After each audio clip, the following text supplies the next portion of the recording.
You're listening to the Franchise Freedom Podcast with Giuseppe Grammatico.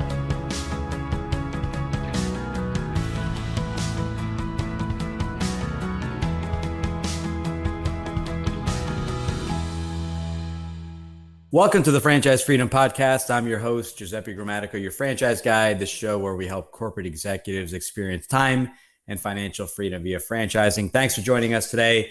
Today is actually one that we came up with the title as well as just a subject for the episode right prior to recording here, as I was just top of mind as I had this conversation earlier this week. And the title of today's show is Franchise Resales and What You Need to Know. And that topic has come up quite a bit. So I said, why not tackle it today? So franchise resales, what are those? And those are, and this is an important topic because you, when you own a franchise, at some point you have an exit strategy, and that's to sell the business. And sometimes that's where a bulk of your wealth is coming from, or the money you're making from the franchise, where you're getting some type of multiple. Maybe is it 2, 3, 5 plus times seller discretionary earnings or EBITDA. There's different ways of evaluating a business, and that's not the purpose of today. But so when I do work with each and every candidate, and we figure out a list of franchise brands, we'll always look to see if there are resales and or new territories in that specific market. And is there advantage of a resale? Sure. Is there advantage of a new business? Yes. So it kind of works both ways. And the key thing here is when you're number one, what we've seen, maybe I'll take a step back. What we see is that when someone buys a franchise and decides to sell, usually it's recommended that they go and sell to maybe a neighboring franchisee, because that is going to save them some money, not having to pay essentially a broker fee. There may be a transfer fee, less training involved because they know the business. So if they're in a restoration business looking to expand, they don't need to necessarily go back to training. They're essentially buying that business, that territory, that book of business, and continuing the relationship with the franchisor. It may be an exit strategy. It may be an acquisition strategy where you're looking to grow your business and buying the surrounding franchisees. So, but the key to note is when you are looking at a resale, so now you are in the buyer seat, right? And you're looking, well, do I want to buy a resale or a new franchise? Which is better, or which route do you recommend? And so number one is you don't have to choose one or the other. You can do both. You can buy someone's business as well as a new franchise and kind of combine those together via your LLC, S Corp, or C Corporation. But when you're doing the due diligence, you're doing two sets of due diligence. You're doing due diligence in the franchisor itself, because that is the long-term relationship is with the franchisor. The person selling you the business, they may stay on for a couple months and you may not hear from them again, because you're taking over their business. They're just helping you maybe make the introductions to the customers and the staff and things like that. But you want to do that due diligence, but it's also equally important to do due diligence with the franchisor, because they're going to be supporting you. The royalty is going to be going to them. They're going to be doing training and support. If you have any questions, they're going to be your go-to. So you're really essentially doing due diligence on both. And, I talked about this in some previous shows, but is there advantage of a resale? There could be. And that advantage is that you have a book of business. You have income coming in day one. You have a staff and everyone already in place. You may already have the vehicles and the equipment there. But, as part of that due diligence process, you want to know exactly why that franchisee is selling the business. And not only why are they selling it, but doing your own internal investigation and looking at reviews on, the various websites that provide. I won't go through each one, but various websites, not just one, and look at the reviews, making sure customers are happy and you're not just getting complaint after complaint. You want to make sure that it's not going to be damage control where you're going to go back and have to fix relationships with customers, let them know there's new management, new owners in place, and having to kind of right the wrongs if that's what happened in the past, and fixing some jobs that maybe either weren't finished or needed repairs and things like that. So you want to make sure you're prepared into what you're getting, and have the attorneys make sure to draft an agreement to kind of put some safeguards in there for yourself. So a new franchise, you're starting from scratch. The validation, you'll be getting a chance to speak with existing franchisees to get their feedback, but you're going to be hiring your staff. You may have a different process. You may have people already in place that you want to hire.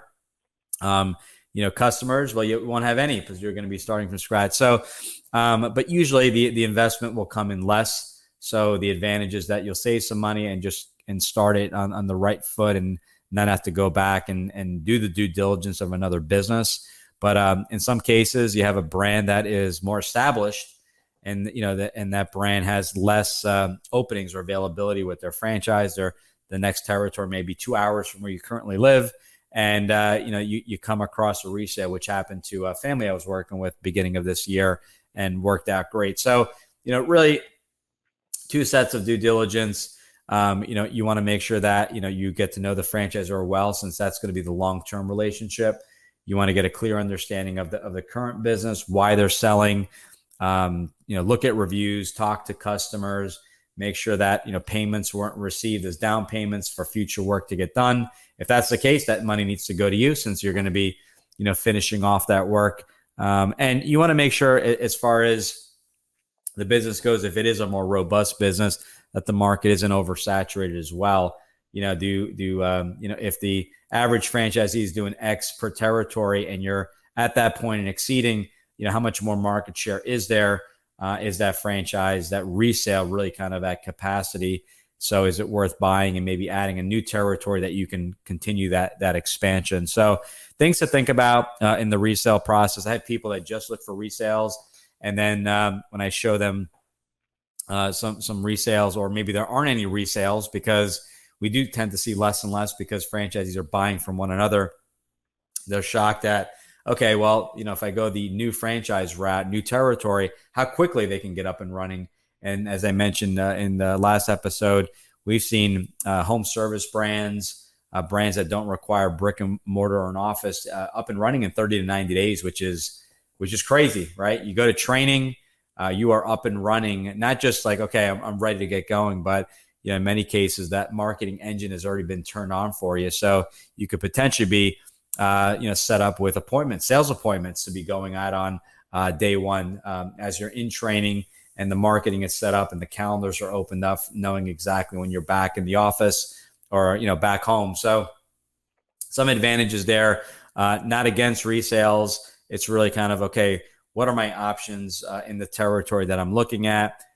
Is there an advantage of that resale? What kind of premium are they asking for? Because if there is money coming in and the business is profitable, then it's going to be coming in more as far as a total cost than a brand new franchise.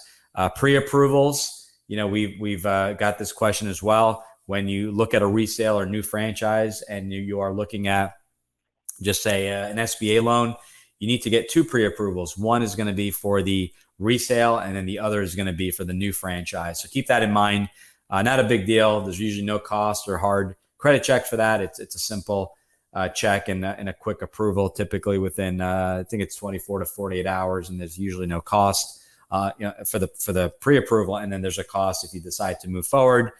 So things to think about. What else on resales? You want to make sure to interview the staff, making sure that they're a good fit for the culture of the business. Obviously, you want to get feedback. You want to talk to them, meet with them, see if they're happy, with their role in the position.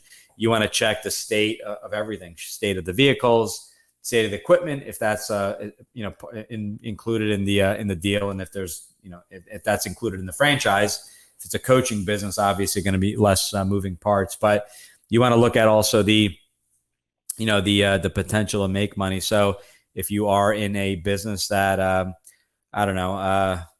we'll see what kind of business, the coatings business, a business that restores the vinyl siding and soffits and gutters, as well as the roofing.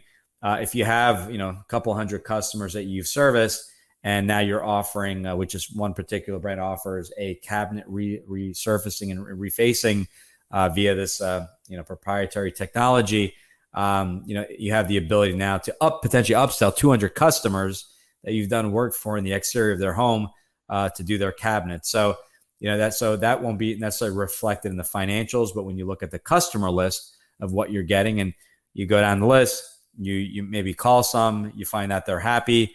That's an easy list. I call it more of the lower hanging fruit, where you have 200 people you can go to and potentially upsell your cabinet services. So it's a good 1-2 punch. It's an introduction, to the new owner, as well as finding out and seeing if they would be interested in other services. So resales, there's definitely a place for that if you could find them.